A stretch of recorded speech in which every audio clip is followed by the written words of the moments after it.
What's going on, guys? So I just wanted to show you guys something real quick here. So I'll fill in this crack here. The glue's hot right now. You got to make sure it's hot. And then I use my chisel to press down on it to flatten it. Leave it on there for a few seconds. Pick it up. Make sure you get both sides. You got to do small amounts too, because your chisel's only a certain size. So now it's completely flat, and then just come back under it and scrape it off. Nice and slow, just like that.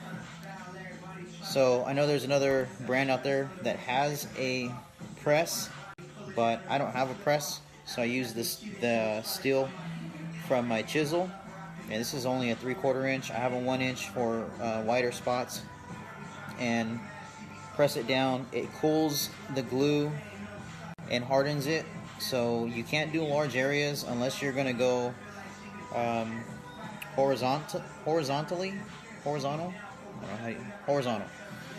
and then you're able to hit all of it at once. But if not, then just do small sections at a time, and it'll work pretty good for you.